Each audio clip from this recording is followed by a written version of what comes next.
Все о Великой Отечественной рассказывают экспозиции Музея краеведения. Вспомнить, как это было. В Малгобеке во втором микрорайоне возводится новый физкультурно-оздоровительный комплекс. Письмо водителю. Акция по таким названиям прошла в первой школе селения Нестеровское.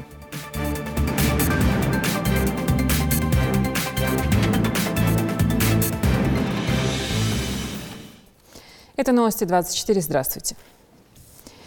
Сегодня второй день фестиваля культуры и спорта народов Кавказа. В Грозном собрались около 700 участников, 7 команд, в том числе и ингушская. Соревнования традиционно проводятся по национальным видам спорта. Борьба на поясах, армспорт, стрельба из лука и многое другое.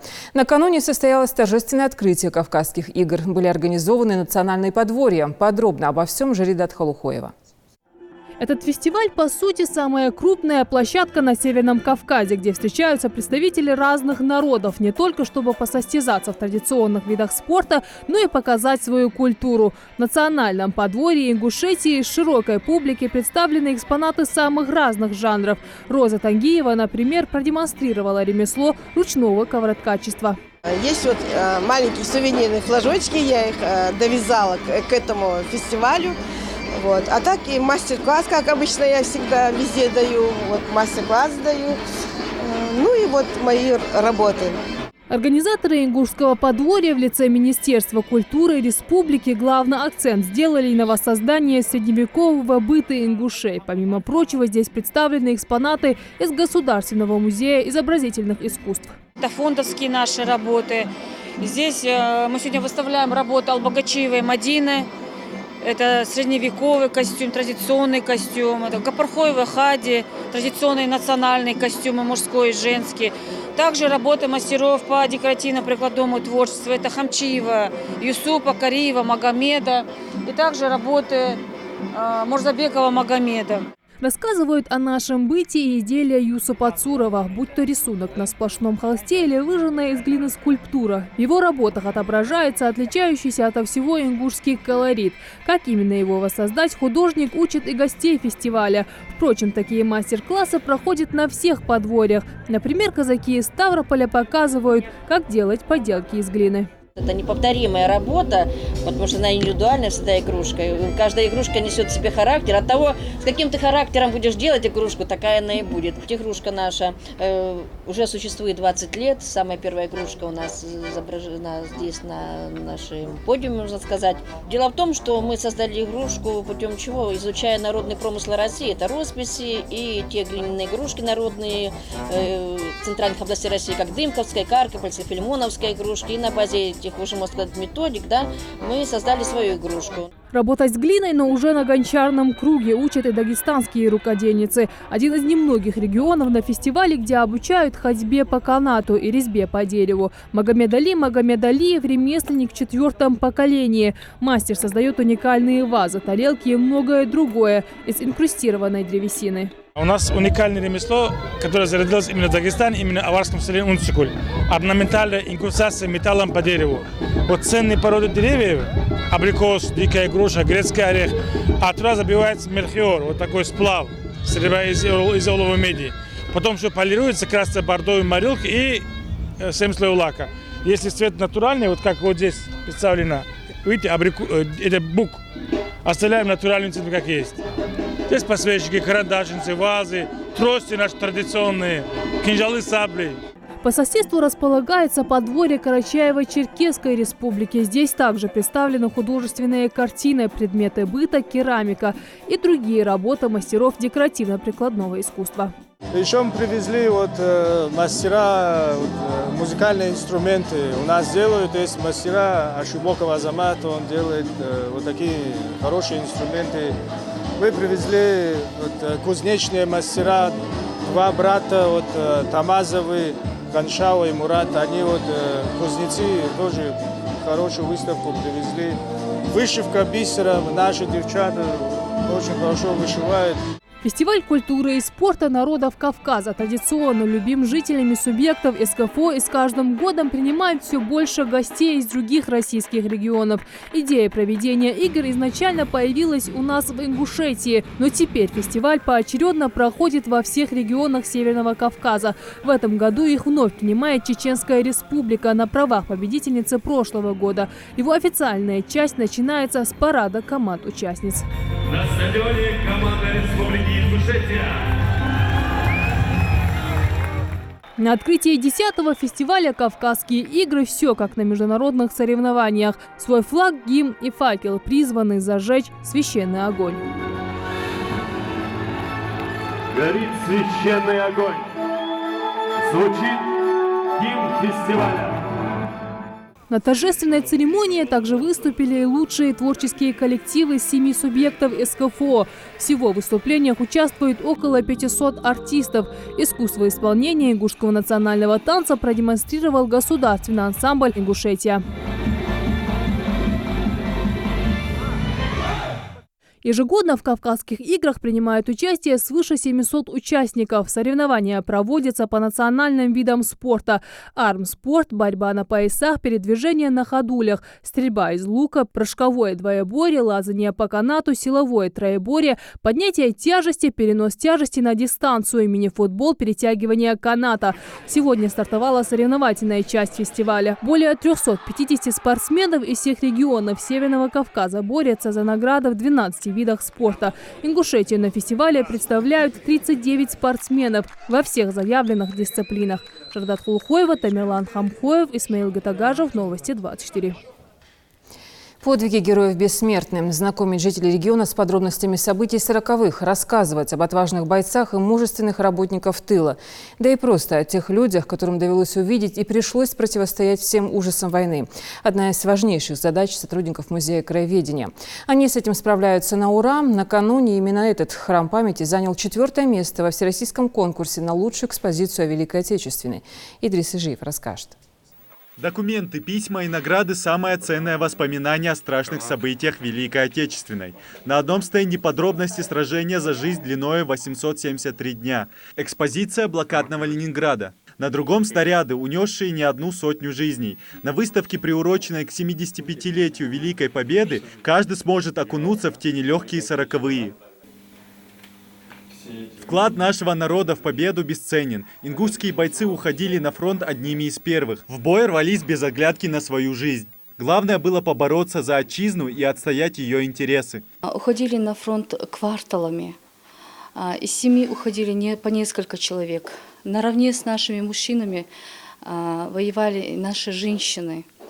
Это наша самая известная Асия Тутаева, ее сестра Нина, Ляля Ужахова, Албагачиева Тамара, Тичуева Тамара и многие другие.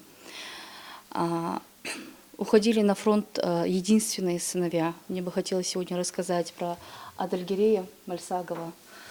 Он в школе был отличником, ему дали целевое место в высшее учебное заведение, но вскоре началась Великая Отечественная война, и он добровольно ушел на фронт. В 1943 году жизнь Адальгерея оборвалась. Родители его, Заурбек Уразович Мальсагов и дочь царского генерала Тамара Тонтовна Укурова, потеряли единственного сына своего.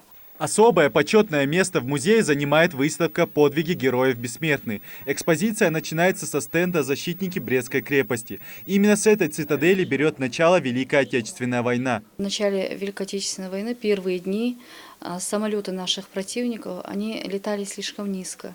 И вот нашим советским воинам удавалось их подбивать винтовками. Один из них, наш земляк Тичуев Халид Датиевич, он подбил первый вражеский самолет винтовкой. К сожалению, он сам погиб. Долгое время он считался пропавшим без вести, но его дочка, она родилась после того, как он ушел в армию. Она, когда выросла, нашла сослуживца своего отца, и вот он был похоронен в Брестской крепости. Его имя через 50 лет увековечено на мемориальной плите в Бресте. Вот у нас фотографии на этом стенде, его дочь на фотографии, его жена у мемориальной плиты в Бресте.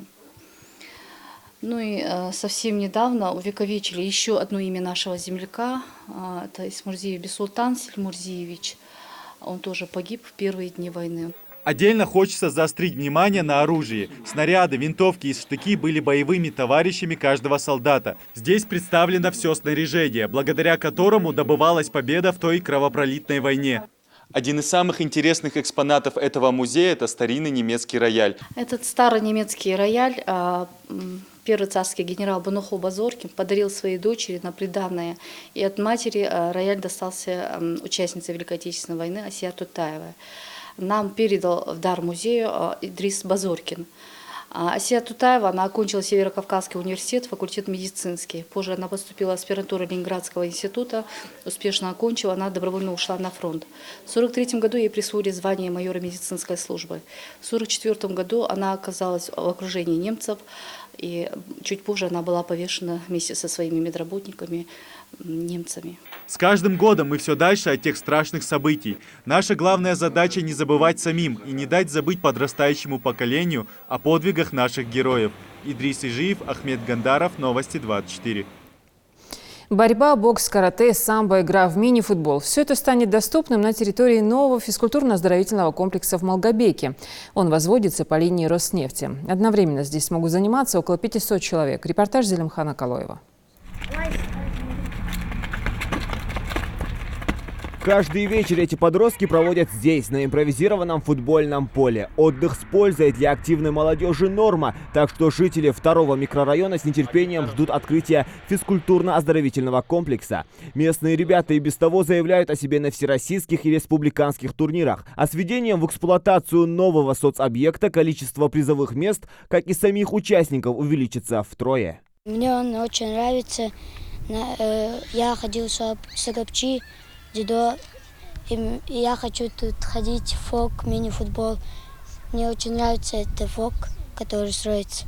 Под строительство ФОКа был выделен земельный участок чуть меньше 2 гектаров. Вся металлическая конструкция уже возведена. Осталась только отделочная работа. Завезли всю необходимую мебель, шкафы для раздевалки, столы, стулья, еще в пути витражные стекла. А пока рабочие обеспечивают гладкую поверхность мини-футбольного полотна. Этот аппарат грубой наждачной бумагой стирает все неровности деревянной поверхности. После такой обработки повторно зачищают уже мягкой бумагой. Затем наносят лак. Это застрахует спортсменов от занос. Металлическую конструкцию утеплили минватой. Сантехнические работы, электротехнические работы закончены на 95%. Планируем сдать в объект, в эксплуатацию в октябре текущего года. Особенность этого объекта в том, что помимо здания ФОКа, тут построено еще здание бассейна. Бассейн предусматривает 2 плавательных бассейна. Большой плавательный бассейн и малый. Малый имеет для маломобильных групп населения и детей, не умеющих плавать. В строительство объекта проинвестировала компания «Роснефть». На возведение ушло 300 миллионов рублей. В трехэтажном здании будут созданы все необходимые условия для занятий спортом. Одновременно здесь могут заниматься до 500 человек. На первом этаже ФОКа находится игровой большой зал габаритами 42 на 30. Также в этом этаже, на первом этаже находятся раздевалки для спортсменов, душевые, подсобные помещения, фойе. Второй этаж ФОКа, зал аэробики, игровой зал тоже. И также подсобные помещения, бытовые помещения. Борьба, бокс, карате, дзюдо, самбо. Спортсменам будут доступны разные бесплатные секции, в том числе гимнастика и водные процедуры. К концу октября также будет полностью благоустроена и прилегающая территория с парковкой. Зелимхан Калоев, Адам Гулоев, Джамалей Тамасханов. Новости 24. 12 октября в Риге пройдет вечер профессионального бокса, в рамках которого в соглавном поединке сойдутся легковесы Иса Чиниев и Павел Маликов. Оба спортсмена проведут 12-раундовый рейтинговый бой. Сейчас ингушский боксер Иса Чиниев занимает 14-ю строчку в этом рейтинге, а его оппонент расположился строчкой выше. Они поспорят за 5-ю, 6-ю позицию в рейтинге IBF. Так что предстоящий бой обещает быть динамичным и зрелищным. В рамках того же вечера на ринг выйдет другой ингушский боксер Али Измайлов, не так давно успешно дебютировавший в профи. Он проведет 6-раундовый бой с бывшим претендентом на титул чемпиона мира Дмитрием Сухоцким. Прямой эфир с вечера профессионального бокса в Риге будет вести телеканал Матч ТВ. К безопасности своих подопечных на дорогах региона преподаватели уже давно подходят креативно. Устраивают представления, флешмобы, вылазки на место условной угрозы со стороны резвых автолюбителей. К примеру, в первой школе Нестеровской провели акцию «Письмо водителю». Дети подготовили буклеты, памятки с предостережением для взрослых. Подробности у нашего корреспондента. Посмотреть налево и направо, убедиться, что нет опасности, и только потом переходить по зебре дорогу. О правилах безопасного дорожного движения рассказывают учащиеся начальной и средней школы номер 1 сельского поселения Нестеровское. Инициатором акции профилактики ДТП с участием пешехода выступил преподаватель начальных классов Хади Арчхоева. Мы хотим вместе со своим классом сегодня призвать всех водителей, всех пешеходов к соблюдению этих правил. Дети подготовили памятки. Они будут останавливать водителей и вручать эти памятки с надеждой на то, что они будут соблюдать эти правила. И призыв наш в одном – безопасность наших дорог. Это самое главное, чтобы дети приходили в школу и уходили в полной безопасности. Стихотворения, буклеты и заранее приготовленные памятки. Второй А-класс к акции подготовился основательно. Дети хором призывают всех участников дорожного движения быть бдительными и аккуратными. Рассказать горе-водителям об элементарных правилах и обозначениях дорожных знаков вызвались ученицы Амина Дзангиева и Фатима Хамхоева. Мы хотим, чтобы все водители знали, когда стоит этот знак, должны остановиться.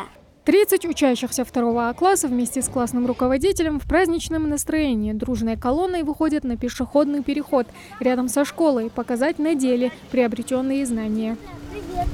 Здрасте, К акции безопасности подключились и сотрудники ГИБДД. Улица Первомайская вмиг оживилась при появлении малышей с шариками в руках. Водители вызов приняли, сбавляли ход, останавливались и принимали из рук детей буклеты и ленточки в подарок. В свою очередь, один из водителей преподнес школьникам упаковку минеральной воды.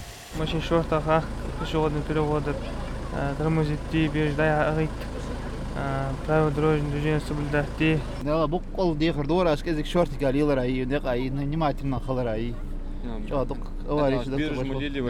К сведению для водителей, на каждом участке дороги перед общеобразовательными учреждениями стоят знаки, ограничивающие скорость до 40 км в час. Сотрудники ГИБДД призывают водителей быть бдительными в непосредственной близости от школ и детских садов. Помнить, что зачастую ребенок сам переходит дорогу в неположенном месте. Здесь есть разметки на дорогах, вы видите знаки, ограничивающие скорость, знаки, пешеходный переход. Чуть ниже стоит светофор. Все, что необходимо, здесь сделано. Главное, чтобы все соблюдали правила дорожного движения, и пешеходы, и водители. Касающиеся дорожного движения, таких мероприятий, водители очень отзывчивые и охотно отзываются. Но не все у нас добросовестные, конечно, есть и такие, которых приходится принудительно, методами разными воздействовать. Такие акции проводятся в общеобразовательных и дошкольных учреждениях регулярно. Юные волонтеры первой школы селения Нестеровское уже внесли свой вклад в снижение статистики ДТП с участием пешехода.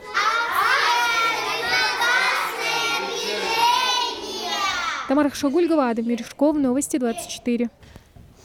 На территории оздоровительного курорта Арамхи прошел турнир по 3D-стрельбе из лука. Лучники стреляли по мишеням, имеющим вид настоящих животных в условиях естественного ландшафта. Турнирная трасса была протяженностью 1,5 километра с 12 мишенями. Максимальная дистанция для стрельбы не превышала 18 метров. Проверка на точность в репортаже нашего корреспондента.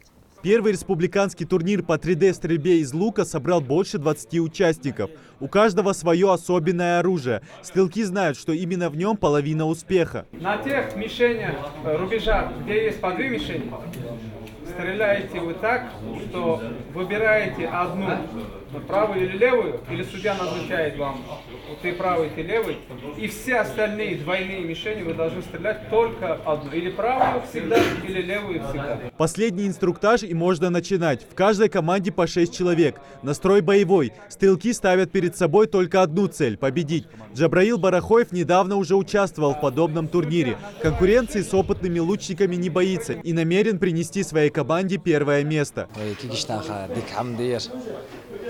Что участвует я дагладс халдахкат анзос кросс нацихана ой магаси оза халдахкат лендли участвует дас что санкера тронкес и лархау да лендли хоз дикразачение. Лучников ждет дорога протяженностью 1,5 километра. По пути расставлены мишени. Каждому участнику дается 2 выстрела. Отличие 3D-стрельбы от обычной в том, что в роли мишеней выступают макеты животных в натуральную величину, вместо напечатанных целей. Попасть в медведя для стрелков не проблема, а вот поразить небольшую выдру с 15 метров – дело непростое.